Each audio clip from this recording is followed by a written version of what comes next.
দেখছেন একটা গাছে কত আলু ধরছে। মুরগির মাংস আজকে আমরা এই আলু দিব, আলু দিয়ে রান্না করব। এই যেটা আমাদের আলুর ক্ষেত, আর এই পাশেই কিছু ক্ষীরা লাগানো হয়েছে। এই যে গাছে গাছে ক্ষীরার ফুল চলে আসছে, কিন্তু প্রত্যেকটা গাছে খুব সুন্দর ফুল আসছে। আশা করা যায় এবার রমজানে এই ক্ষীরাগুলো খুব ভালো দামে বিক্রি করা যাবে।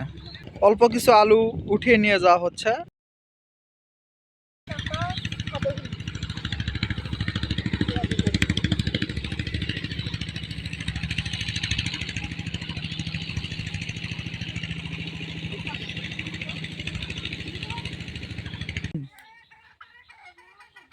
এভাবে মুগরির শিকা নিলে মুগরিটা একটু পরিষ্কার ভালো হয়। মুগরির মাংস ভালোভাবে কেটে নিচ্ছি এখন। মুরগি কাটা শেষ, এবার মাংসগুলো ভালোভাবে পরিষ্কার করে নিয়ে রান্নার কাজ শুরু করব। মাংসগুলো ভালোভাবে পরিষ্কার করে নিচ্ছি।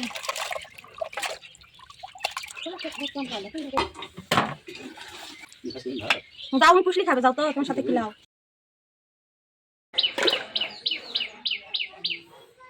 এই জমি থেকে উঠানো আলুগুলো পরিষ্কার করে নিচ্ছে কেটে নেওয়ার জন্য। দেখি আলুর কালারগুলো কিন্তু অনেক সুন্দর, দেখাও তো, একটু বেশি করে উঠাও। দেশি আলু। এটা কিসের শাক এটা? আলুর পাতা, ওই যে দেশি চান্দা দিয়া ভর্তা। এই যে ছোট মাছ দা ভর্তা করবে। আলু কাটার আগে খুব সুন্দরভাবে ছিলে নেওয়া হচ্ছে।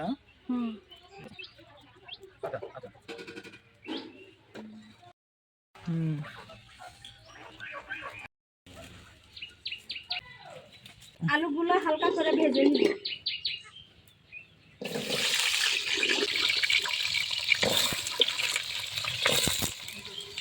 হলুদ দিচ্ছ, লবণ। আলু ভাজা শেষ, এবার তুলে নিব। তেজপাতা, পেঁয়াজ কুচি,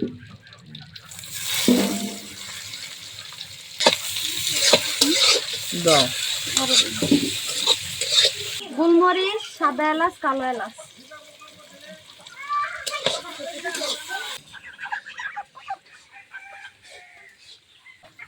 জিরে। মশলা কষানোর জন্য পানি দিলাম। লবণ, হলুদ,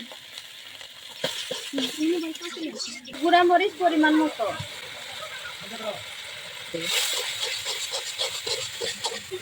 আদা রসুন জিরা বাটা। মশলা কষানো শেষ, এবার মাংসগুলো দিয়ে দিলাম। এগুলো দেশি মুরগি, বুঝছো, বাড়ি।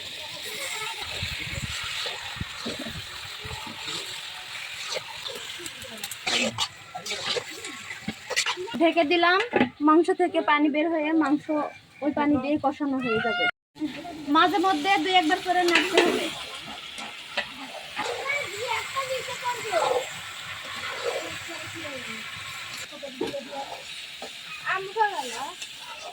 পানি দিব না? না, মাংস থেকে পানি ছাড়ছে, এই পানি দিয়ে মাংসগুলো কষে নেব। এই যে ঢেকে দিলাম।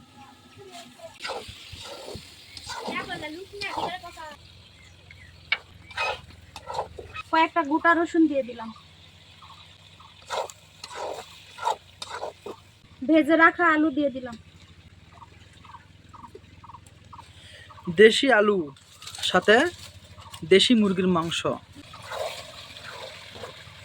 এবার ঝোলের জন্য পানি দিয়ে নিচ্ছি। খুব বেশি ঝোল দেওয়া যাবে না, কারণ মাংস কষানোর সময় সুন্দরভাবে এই যে রান্না হয়েছে। মাংস সিদ্ধ খুব ভালোভাবে হয়েছে, এই তো। হ্যাঁ, অল্প কিছু সময় জাল করলে রান্না শেষ। গোস্ত রান্না প্রায় শেষের দিকে।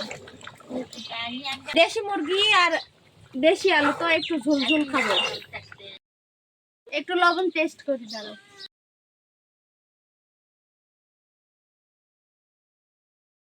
ঢাকা রাখি। এবার জিরা ভাজা, জিরার গুঁড়া দিতে হবে।